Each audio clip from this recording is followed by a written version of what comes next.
ready to explore the universe without even leaving the lodge. Our deep dive today takes us into Masonic astronomy. We're going to unpack this document you sent over that's basically like a treasure chest of symbolism pulled from all these sources like Mackey's Encyclopedia, old Masonic lectures, even ancient Babylonian and Egyptian astronomy. Wow. It's like a greatest hits of celestial secrets hidden in plain sight. It really makes you think. Yeah. It's like way before we had, telescopes and all that modern stuff. Right. People were looking to the stars, right? And Yeah. trying to figure out life, death, the big questions. Yeah. It wasn't just about star charts. It was about connecting to something bigger than themselves. Okay, so let's start with this. I was reading through the document and I found this idea, and I don't know, I just found it so fascinating. The lodge itself as this representation of the solar system. Is that not the coolest thing ever? Yeah, no, it's pretty wild. And the document mentions Mackey. Right. It's something that Mackey talks about, too, this idea. Yeah, and it makes you think about all the little details and how they're all kind of woven together. It's in the fabric of the lodge, yeah. Like even in the entered apprentice degree, you're placed in the northeast corner where Right. the sun rises, and you've got the three lesser lights, right? Sun, moon, and master. Guiding your way. It's like you're positioned right there at that point where light emerges from the darkness. It's symbolic, isn't it? Yeah. Like a rebirth. It makes me think of those old temples that are aligned with the solstices and equinoxes. Yeah, wow. They weren't just marking time. They were trying to, tap into the energy of those events. So it's not just about like where the lodge is situated. It's like the timing of these rituals as well. Yeah, I think it points to this really deliberate connection between, like, the Mason's journey Okay. and these, like, grand cycles of the cosmos, Wow. like aligning yourself with this higher order. It's giving very much as above, so below, but like in a very practical sense. Exactly. And speaking of aligning with the cosmos, the first cracing board, Yes. sun, moon, the seven stars, which I think this document said they're probably the Pleiades. Right. It's like this map of the heavens, but right there on the floor of the lodge. And remember, this was during a time when everyone thought the Earth was the center of everything. Oh, right. Yeah. To even show the solar system like that was a big deal. It makes you wonder if maybe they were trying to preserve knowledge, that had been lost or maybe even suppressed. I mean, look what happened to people like Giordano Bruno, Right. who dared to question the way everyone thought about the universe. Interesting thought, isn't it? Yeah. Like Freemasonry as the guardian of these secrets passed down through symbols and stories. Okay, now we're getting into like Dan Brown territory. But seriously, though, Yeah. it makes you think about how we interpret these symbols. It's not just aesthetics, right? Yeah. It's like they're trying to tell us something important, something ancient, Right. and maybe even a little bit dangerous. Yeah. Okay, so we've established that lodges might be hiding some serious astronomical secrets. But where does the Zodiac fit into all of this? I gotta say, when I hear Zodiac, Yeah. I immediately think of horoscopes and like, what's gonna happen to me this month. It's easy to forget that it wasn't always about, personality types and all that. Right. For ancient civilizations, it was a tool, Yeah. like a way to track the seasons, understand the cycles of nature, Okay. even plan their agricultural activities. It's a practical knowledge. Essential stuff for survival. Yeah, and this document really emphasizes that point. Like, it talks about those four royal stars, Regulus, Fomalhaut, Aldebaran, and Antares. Yeah. And they're not just random stars. Yeah. They mark the cardinal points, right? Like north, south, east, west. Yeah. They're these celestial markers in the sky. And they're not just scattered randomly. Right. They form this thing called the Great Fixed Cross. Decker? Each star is linked to one of the fixed signs: Aquarius, Leo, Taurus, and Scorpio. And here's where it gets really wild. These same symbols, these creatures, they pop up in other ancient texts and traditions, like even the Bible, for example. Are you serious? So this isn't just a Masonic thing? Not at all. I think it speaks to, like, this shared well of ancient wisdom, Wow. a recognition of these patterns and their significance across different cultures. It's like this secret language that everyone used to speak. Right. But somewhere along the way, we forgot how to understand it. And maybe that's part of what Freemasonry is trying to reclaim, Yeah. that connection to something ancient and profound. It reminds me actually of something else in this document that really struck me. This idea of the sun's allegorical death and resurrection through the Zodiac. Right. That sounds kind of intense. It's a powerful allegory. And again, it shows up over and over again throughout history. Right. Think about the sun. It reaches its peak strength in the summer, right? As we move into fall and winter, it weakens. Right. It's like a descent into darkness, like a death. But then, winter solstice, bam, the sun is reborn. Right. It starts gaining strength again as we move towards spring. So it's this whole cycle of death and rebirth, darkness and light. Exactly. And that cycle, it kind of mirrors the Mason's journey, doesn't it? You're right. Yeah, the death of the old self, shedding ignorance, and then rebirth into the light of knowledge. It reminds us that growth and transformation, it often involves periods of, darkness and challenge. Yeah, you got to go through it. Exactly. You got to go through it. But if we can align ourselves with those natural cycles, with those universal truths, we can kind of navigate those challenges and come out stronger, wiser. Okay, so we've got the Lodge as this like microcosm of the solar system. We've got the Zodiac as this ancient timekeeper and like spiritual guide. Right. We've got all these myths and allegories. My head is spinning a little bit. Yeah. What's next on this cosmic journey? Well, if you're ready to go deeper, we need to talk about precession. Precession. Yeah, that's where things get really wild. Precession.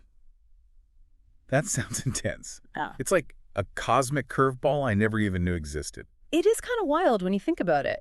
So what is it exactly? Well, imagine like a spinning top. Okay. And as it starts to slow down, it starts to wobble a little bit, right? Right. Precession is kind of like that, but on a much larger scale. Okay. So the Earth's rotation, it's not perfectly stable. It actually wobbles very slowly on its axis over like thousands of years. Okay. I can sort of picture that. Yeah. But why does it matter? Well, that wobble, that precession, it affects where our North Star points over those long periods. Oh, really? Yeah. The North Star we know today, it wasn't always the North Star. And thousands of years from now, a different star will take its place. Wow. So even something as seemingly constant as the North Star, that changes too. Exactly. Nothing is truly constant, Right. And precession, it also messes with the timing of the equinoxes too. Because of that wobble, the Earth's wobble, the sun's position against the stars shifts slightly each year. It's not a big change, but over time, it adds up, right? Right, yeah. It causes the equinoxes to slide backward through the zodiac. Wait, hold on. So the Zodiac is moving? In a way, yes. It takes about 26,000 years for the equinoxes to make one complete cycle through all 12 signs. Wow. Each sign gets its turn, you could say, hosting the vernal equinox for around 2,150 years. These periods are what we call astrological ages. Oh, okay. So like the age of Pisces, the age of Aquarius. Exactly. I've heard those terms, but never really understood what they meant. Yeah, and this document even mentions that we're either in or transitioning into the age of Aquarius. Interesting. It depends on how you interpret these cycles. So if we're talking about cycles, are these ages like seasons on a larger cosmic scale? Does each age have its own like unique energy or characteristics? That's what a lot of cultures throughout history have believed, yeah. It ties into this whole idea that history isn't just a straight line, but it's a cycle with periods of growth, decay, and then renewal. It really makes you wonder where we are in that grand cycle right now. Yeah. But okay, so we've got this whole precession thing going on, the Zodiac shifting through the ages, but something's been bugging me. We keep talking about the Zodiac starting with Aries. Right. But the actual vernal equinox is in Pisces now, right? Right. And this difference seems particularly important in Masonic ritual, especially in the Royal Arch. It is a fascinating contradiction. It is. Scholars and Masons have debated this for centuries. Yeah, and I've always wondered, like, why the change? What's the significance of starting with Aries if it doesn't line up? One theory connects it to the historical context of Freemasonry, Okay. specifically the Temple of Jerusalem. Okay, I'm listening. But, How does the temple fit into all of this? well, think about the timing. All three temples in their various forms, they existed during the age of Aries. And the destruction of the Second Temple in 70 CE, it lines up pretty closely with the transition into the age of Pisces. So are you suggesting that Masonic rituals, by starting with Aries, are kind of intentionally referencing a time when the temple still stood? It's possible. Like they're preserving a connection to that earlier age? Exactly. By symbolically aligning themselves with the age of Aries, Masonic rituals might be tapping into a specific spiritual energy, or a historical lineage, even though the actual vernal equinox has moved on. It's like Masonic symbolism is this time capsule preserving knowledge and traditions that might have been lost. This is all so fascinating, but I think we need to kind of like bring it back down to earth a little bit. Right. Because we've been talking about these big cosmic concepts. Right. But can we talk about some specific Masonic symbols and how they tie into all of this? Yeah. Because the document is packed with them. Yeah, absolutely. Let's do it. Okay, so first up, those 7 stars on the tracing board. We're pretty sure it's the Pleiades star cluster, but what's the significance there? Well, the number 7 itself has always been a big deal in a lot of cultures and traditions. 7 days of the week, 7 classical planets, 7 colors of the rainbow. Right. It's often associated with completeness, with perfection, with this sense of divine order. And the Pleiades, they're such a prominent little group of stars. Yeah. They would have been hard to miss in the night sky. Oh, absolutely. It must have fascinated people for a long, long time. Oh, yeah, for a long time. And in ancient times, they were used for navigation, Oh, wow. for tracking the seasons, predicting agricultural cycles. They're points in the year. Again, it's that blend of practical and symbolic. Yeah. Like the heavens are both this map and a mirror. Exactly. And in a Masonic context, the Pleiades could represent that striving for spiritual completion, that journey towards understanding. Okay, which brings us to the ladder. Right. The ladder with 3 rungs, the winding stairs. Yes. How do those fit into this whole astronomical theme? Well, think of them both as symbols of ascent, of progress. The ladder with 3 rungs, you often see it with the sun at the top. Right. And that can be seen as the sun's climb from its lowest point at the winter solstice, Okay. up through the signs of Aquarius and Pisces, finally reaching the vernal equinox in Aries. So it's like a visual representation of the sun's rebirth and its return to strength. Exactly. And those 3 rungs, those Yeah. could be the Masonic virtues, right? Yeah. Faith, hope, and charity. It's not just about the sun's physical journey. Right. It's about the Mason's journey of spiritual development. Exactly. And the winding stairs with all those steps, that's about a more gradual cyclical ascent. Okay. It's often seen as representing the sun's journey through the zodiac from the spring equinox to the autumnal equinox, that period of growth and abundance. It's like each step is a degree of knowledge gain, a stage of growth on the path. Exactly. It reminds me of the agricultural cycle. You can't rush the harvest. Right, right. Each step is necessary. Each stage of that journey is essential for development. Okay, one last symbol before we move on from this. The point within a circle. Ah. I've always thought of it as representing boundaries, limitations, but this document, it throws in a whole new layer with the sun. Well, it's all connected, right? Think of the point as the sun Okay, and the circle as its path across the heavens, what we call the ecliptic. okay. And those 2 parallel lines you often see. Yeah. The tropics of Cancer and Capricorn, right? The boundaries of where the sun travels north and south throughout the year.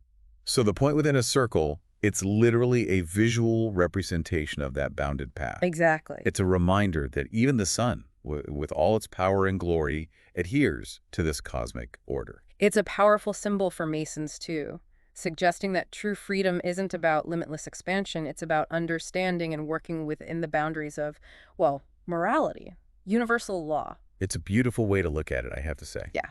Okay, so much to think about here, but are you ready to tackle the Royal Arch? Let's do it. Because that's where all of these astronomical allegories seem to converge. They really do. Okay, so first things first.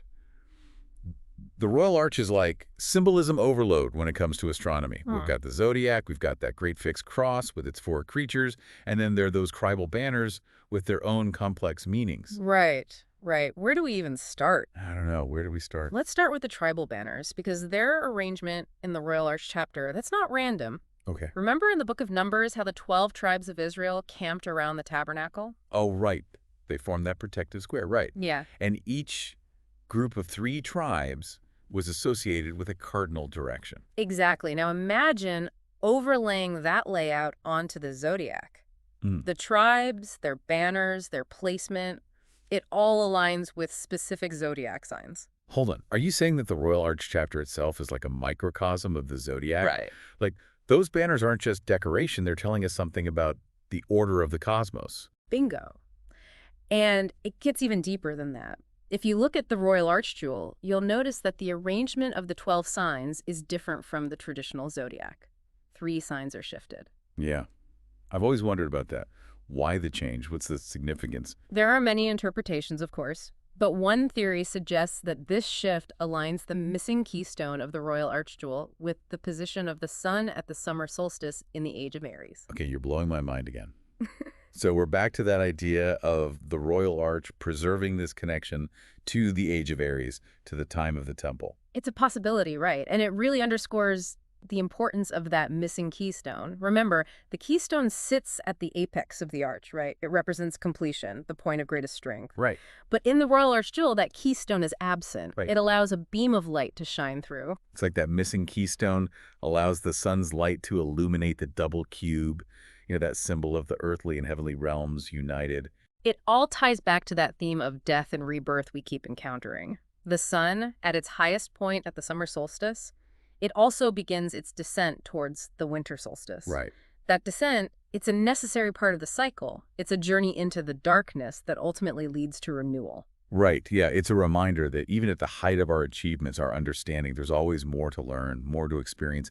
That descent isn't something to fear, but to embrace. Exactly. And maybe the Royal Arch, with its missing keystone, its shifted zodiac, is inviting us to confront that cycle head on, to seek the light even in the midst of darkness. Okay, one last mystery before we wrap things up. The Triple Tau. Oh, yes. It's on the Royal Arch Jewel. It's connected to that missing keystone, and it's got this whole "nothing but the key is wanting" inscription. What's the deal with that? The Triple Tau is a symbol with a really rich history. Some scholars believe it represents the three pillars: wisdom, strength, and beauty, the very foundations of Freemasonry. And if you look closely at the jewel, you'll notice the Triple Tau kind of obscures the winter solstice, the point of the sun's symbolic death, right?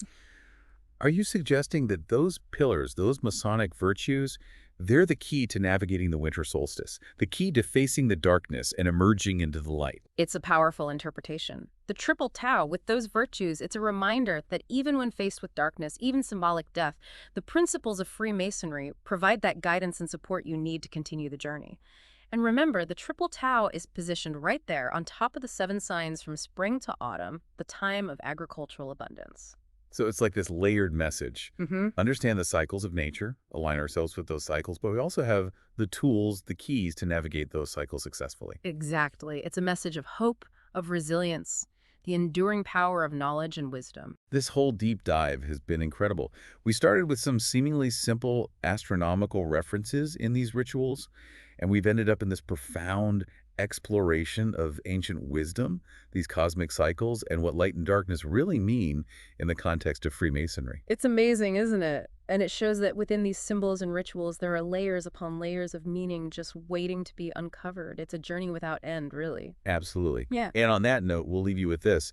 Does understanding these astronomical connections deepen your understanding of Freemasonry, or does it raise even more questions? Keep seeking, keep exploring, and I think you'll be amazed at what you find.